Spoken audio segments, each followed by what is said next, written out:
ভাই দেশের রাজাকার রাখা যাব না ভাই। আমরা জুলাই আন্দোলনে দেশ স্বাধীন করছি ভাই। আমরা এই রাজাকারের জন্য দেশ স্বাধীন করি নাই ভাই। রাজাকার তালান না লাগবো ভাই। এই যুবকর খানকির পোলাগুলো লাগে আমরা কালকে ম্যাচ ঠুকছি। এই খানকির পোলারা বাংলাদেশের মানুষ কিন্তু সাপোর্ট করে ইন্ডিয়া। এই আজকে খেলা আছে পাকিস্তান বনাম বাংলাদেশ, কিন্তু খানকির পোলারা করবে যে পাকিস্তান। এই রাজাকার তারান্না লাগবে দেশ থেকে। এই রাজাকার আমরা চাই না। যেই শালায় পাকিস্তান করবে আজকে, সেই শালারে আজকে পিটামু।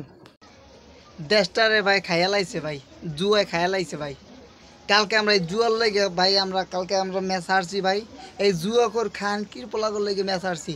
এই খানকির পোলারা লক্ষ লক্ষ টাকা ইন্ডিয়া লাগাইছে, কারণ ইন্ডিয়া ভালো একটা টিম, আমি জানি ভালো একটা টিম ইন্ডিয়া লাগাইছে এবং ইন্ডিয়ার সাপোর্ট করছে। আর হচ্ছে আল্লাহ আল্লাহ করছে, আল্লাহ আল্লাহ আমার ইন্ডিয়া জিতে দেয়। এই আমার বাঙালি খানকির পোলারা ইন্ডিয়া সাপোর্ট করছে, এর লেগে আমরা ম্যাচ ঠকছি।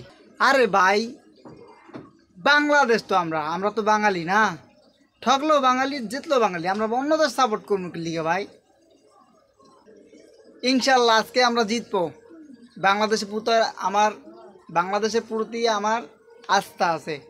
ইনশাল্লাহ আজকে আমরা ম্যাচ জিতবো এবং আমরা ফাইনালে খেলবো।